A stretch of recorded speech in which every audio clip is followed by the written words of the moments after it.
If you played the Invincible versus Alpha thinking you'd seen it all, I need to stop you right now. This fighting game, based on the Invincible universe, has way more layers than it appears at first glance. And honestly, I was surprised by some of the things I discovered myself. I'm not talking about minor details. I'm talking about things that completely change how you view the characters, the combat, and even the story behind the fights. So if you're a fan of the series, or just love a good fighting game with personality, stick around because this list is going to be worth every second. There are things in this game that only appear to those who really go deep, you know? And Robot is exactly that kind of character. Most people in the beta used him as a quick support assist and moved on, but those who had the patience to let the guy charge quietly in the corner of the screen ended up discovering something that wasn't in any tutorial, any patch note, nothing. Robot's assist releases a missile barrage that is visually a direct reference to Doom, the classic comic book character. Same aesthetic, same chaotic everything at once energy. But the detail that really caught my attention was the sound. If you leave Robot sitting as an anchor for long enough, he emits a sound that is practically identical to the BFG from Doom. It's no coincidence. This was put there on purpose by someone on the development team who's clearly a fan. What makes this discovery special is exactly how hidden it stayed. Robot as an anchor isn't anyone's obvious choice. It's the kind of setup that more experienced players test out of curiosity, almost without expectation. And it was precisely in this space of experimentation that someone found a sound Easter egg that most of the player base will never hear in normal play. Easter eggs like this show how much the team behind the game truly cares about the details. It didn't have to be there. No one asked for it, but it is. Patiently waiting for the right player who will stop, pay attention, and realize the game is giving a discreet nod to the history surrounding it. And now you know where to look when the game launches. You know that feeling of playing a beta and thinking it was just fleeting fun? Well, for 20 people who competed in the Invincible versus beta, it was much more than that. The top 20 players on the online ranking, which ended yesterday, will have their names engraved in the game's final credits. That's right, permanent credit, the kind that stays there forever every time someone beats the campaign. What makes this even more interesting is how it was communicated. The game announced this reward in a pop-up at the end of every ranked session. A discreet, almost invisible notice, the kind most people close without even blinking. In other words, while 99% of players were just enjoying the beta without paying attention to the messages, a more attentive group knew exactly what was at stake, and likely played with a completely different intensity. It's one of those details that splits the community between those who found out and took advantage and those who only discovered it when it was too late. I think it's brilliant from a community design standpoint. You create a secret hall of fame within the game itself, something that will exist forever in the final product. And most people don't even know it happened. Think about it. Years from now, when someone is watching the credits of Invincible Versus, they'll see these 20 names and won't have the slightest idea what they mean. But those 20 people will know. And that's the kind of thing that turns a weekend beta into a lifelong memory. The sudden death in Invincible Versus is one of the craziest mechanics I've seen in a fighting game recently. The 3 remaining characters on your team receive all available boosts at once. Speed, damage, everything. It sounds like an advantage, but the game immediately starts draining your health with constant ticking damage. In other words, you have maximum power, but you are literally dying while you fight. The last character standing wins. It's a forced all-in with no defensive strategy, no waiting for the opponent to make a mistake. What impresses me is what this mechanic does to the player's psychology. Everything you learned during the fight, spacing, assist management, patience, goes out the window. Sudden death demands a completely different player than the previous rounds, and that's intentional. The game is essentially saying that if you didn't settle it in regulation time, you're going to settle it under maximum pressure. Almost no one reached this scenario during the beta, which means most people will discover this mechanic for the first time at launch, in the middle of a competitive fight, with no idea what's happening. Think of the chaos. The game saved one of its most intense moments for exactly when you think you've figured it all out. One of the things that most separates casual players from competitive players in any fighting game is the understanding of cost and benefit. When something feels free, people use it without thinking.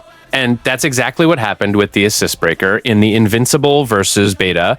Most people just pressed the button thinking there were no consequences. The assist breaker, which is the defensive move to interrupt an enemy combo and save your partner, costs 2 of your 3 boost bars. 2 out of 3.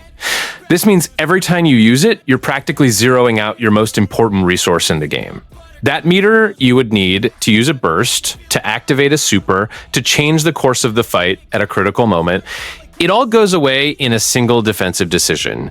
What this creates in practice is one of the tensest choices a fighting game can give you. Do you save your character now and stay resourceless, or do you let them fall and keep the power to turn the game around later? There is no right answer. It depends on which character is being comboed, how much health the opponent has, which super you are about to use. It's the kind of decision players will debate for months after launch. What strikes me is that this mechanic transforms the assist breaker into much more than a defensive tool.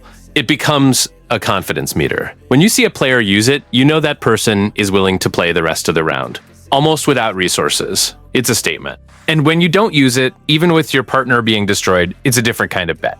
Invincible Versus is full of these moments of silent pressure, and this is one of the most elegant. Fighting games have a reputation for being intimidating to newcomers. The barrier to entry is real, and most tutorials do a mediocre job of explaining how things actually work in practice. Invincible Versus tried to solve this with a hidden detail inside training mode itself. And the solution is so simple, it seems obvious once you discover it. If you spam the light button several times in a row in training mode, the game automatically activates a didactic auto combo that follows the full flow of a sequence: normal, special, super, and tag. It's an animated demonstration of what an efficient combination looks like in practice. For a novice, this is pure gold. It's the game directly saying, look, this is how you structure a combo here. No text, no menus, just visual execution.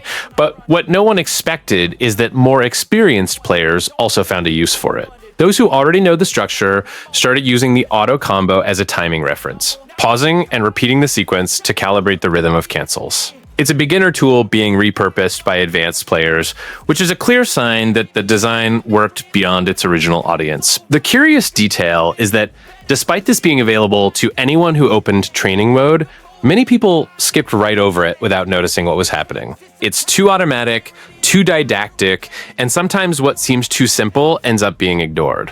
Invincible Versus hid one of its best learning tools in the most obvious place possible and still managed to turn it into a secret.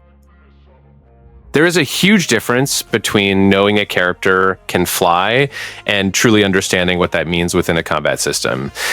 In the beta, most people used Mark, Omni-Man, Alan, and Thula as normal characters, with one extra air dash. What almost no one realized is that these 4 have something that completely changes their aerial mobility. The air dash for these characters works in 8 directions, not the 4 that most players assume by default. This means diagonal, forward, down, diagonal, back up. All intermediate angles are available.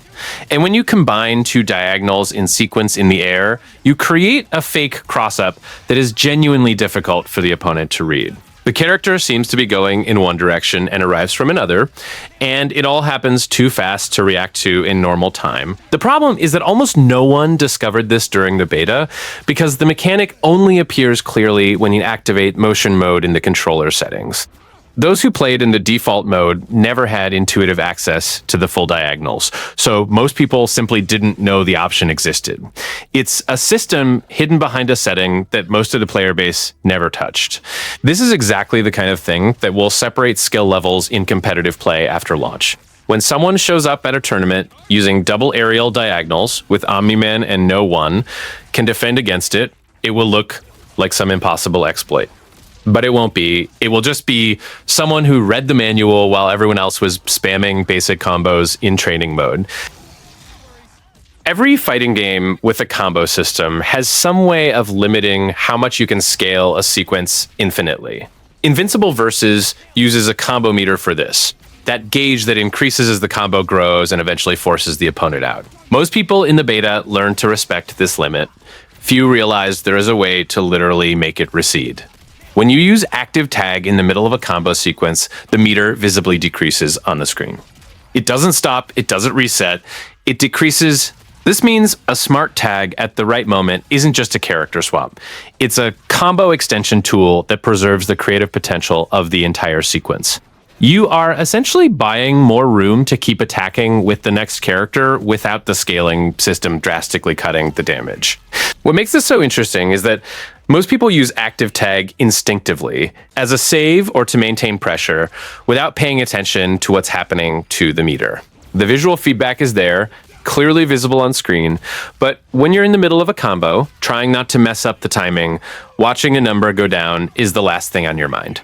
When competitive players start mapping out exactly at what point in the combo active tag offers the greatest meter reduction, the sequences that emerge will look absurd to those who don't understand the system.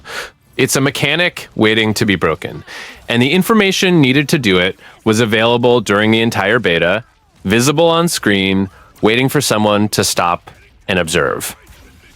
30 seconds feels like a short time until you multiply it by every time you went to training mode, practice something, and then had to navigate back through the menu to enter ranked. In the beta, this repetitive cycle was part of the routine for any player taking ranked seriously, but for a small group of people, this process was shorter than for everyone else. Inside training mode, there was a direct shortcut to the ranked placement matches, without needing to go back to the main menu. A hidden path that eliminated that annoying navigation between modes and saved about 30 seconds per access. It seems trivial, but for those switching between practice and ranked repeatedly during the beta, it was a real difference in time and mental flow.